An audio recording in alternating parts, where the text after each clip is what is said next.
নবী সাল্লাল্লাহু আলাইহি ওয়াসাল্লাম কি হুজুরদের নবী না আপনার নবী? কথা বলেন, উত্তর দেন। নবী সাল্লাল্লাহু আলাইহি ওয়াসাল্লাম কি হুজুরদের নবী না আপনার নবী? তাহলে আপনার মধ্যে তার সুন্নাত থাকবে না কেন? আপনার চেহারায় দাড়ি নাই কেন? আপনার প্যান্টটা টাকনোর নিচে কেন? কেন আপনি নবী সাল্লাল্লাহু আলাইহি ওয়াসাল্লামের জীবনী সারা জীবনও একবার পড়ে দেখতে পারলেন না?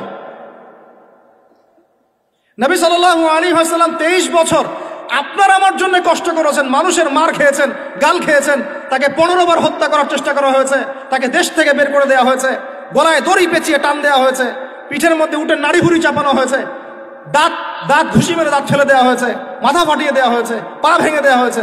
কাদের জন্য? তার জন্য। তা আপনি আমি কেন তার জীবনী পড়ে দেখলাম না কখনো? কেন আপনার চেহারায় দাড়ি থাকবে না, আমার চেহারা দাড়ি থাকবে না? কেন আমাদের প্যান্ট টাকনোর নিচে উপরে থাকবে না? কেন আমাদের কথাবার্তা, চাল চলন, খাওয়া দাওয়া, ইস্তেঞ্জা করা, নামাজ পড়া, প্রতিটা অ্যাক্টিভিটি সুন্নাহ মাফিক কেন হবে না? এটা আপনাকে হুজুরকে শেখাতে হবে কেন? এটা তো আপনার দায়িত্ব, শেখা নিজের দায়িত্ব। আল্লাহ রাস্তায় বের হতে আপনাকে বলতে হবে কেন?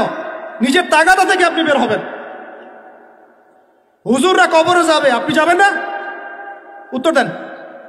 হুজুররা, তোমরা উত্তর দাও, ছেলেরা, ইয়াং জেনারেশন, তোমরা যারা আছো, হুজুররা কবরে যাবে, আমরা যাব না? হুজুরদের নবী মুহাম্মদ সাল্লাল্লাহু আলাইহি ওয়াসাল্লাম আমাদের নবী নন? নবী সাল্লাল্লাহু আলাইহি ওয়াসাল্লাম শুধু সাহাবীদের জন্য আসছিলেন না আমাদের সবার জন্য আসছিলেন? নবী সাল্লাল্লাহু আলাইহি ওয়াসাল্লাম সারা জীবনে যে কষ্টগুলো স্বীকার করেছেন তা নিজের জন্য না আমাদের জন্য? কিয়ামতের মাঠে তার সুপারিশ ছাড়া আপনি পার পাবেন? তাহলে আপনাকে সুন্নাত কেন শেখাতে হবে? কেন আপনাকে মেসি নেইমারের হিস্ট্রি পড়াতে হয় না? আপনি তো নিজেই জানেন। কেন আপনাকে এই নায়ক নায়িকাদের হিস্ট্রি পড়াতে হয় না? আপনি নিজেই জানেন, খোঁজ খবর নেন। কিন্তু মুহাম্মদ সাল্লাল্লাহু আলাইহি ওয়াসাল্লাম সম্পর্কে এত গাফেল কেন? সুন্নত না জানলে বেদাত চিনবেন কিভাবে? সুন্নত চিনলে পরে তো বেদাত চেনা যাবে যে এগুলো সুন্নত, এগুলোর বাইরের গুলো বেদাত। তখন তো বেদাতের আলাদা করে সংজ্ঞা আপনাকে শেখাতেই হয় না। মুসলিম পরিবারে জন্ম নিয়েও তাওহীদ চিনতে পারছি না, শিরকের মধ্যে লিপ্ত আছে। সুন্নত চিনতে পারছি না, বেদাতে লিপ্ত আছে। নামাজ, সুবহানাল্লাহ, মুসলিম পরিবারে জন্মগ্রহণ করে নামাজ পড়েন না কেন? নামাজ কি হুজুরদের উপর ফরজ? বলেন। আপনার বয়স কি 10 বছরের নিচে? তাহলে আপনি নামাজ পড়েন না কেন? ফরজ মানে কি? আপনি ইচ্ছা হইলে করলেন, ইচ্ছা হইলে করবেন না, নাকি? এটা ফরজ? ফরজ হয়তো বোঝেন। ফরজ কি? ওই যে প্রত্যেক রাতে যে মেয়ের সাথে খষ্টি নষ্টি না করলে আপনার ঘুম হয় না, ওইটা হচ্ছে ফরজ। স্কুলে কলেজে গিয়ে মেয়েদের সাথে অ্যাফেয়ার্স করা, ডেটিং করা, এই পাবজি খেলা, আমাদের সবার উপর এখন ইউটিউবিং, ফেসবুকিং ফরজ।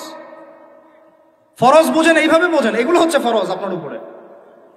তো সালাত, হাইয়া আলা সালাত প্রত্যেক দিন আপনার কানে যায়, কেন সালাতে আসেন না? হাইয়া আলাল ফালাহ আপনার আমার কানে যায়, কেন সালাতে আসেন না? কখন সালাতে আসবেন? ছোট ভাইরা কখন সালাতে আসবেন? যখন আপনার বয়স হবে 50, ওই সময় এসে প্রথম কাতারে চেয়ার নিয়ে দৌড়াদৌড়ি করবেন। আমরা যখন মসজিদে যাই, প্রথম কাতারগুলোতে প্রথম 2টা কাতার থাকে বয়স্করা, বৃদ্ধরা, যুবকরা নাই। আর ওই সময় চেয়ার নিয়ে মারামারি, কারণ এখন তো সেজদা দেওয়ার মতো শরীরে ক্ষমতা নাই। আর কে আগে চেয়ার দখল করতে পারে, ওই হচ্ছে প্রতিযোগিতা তখন।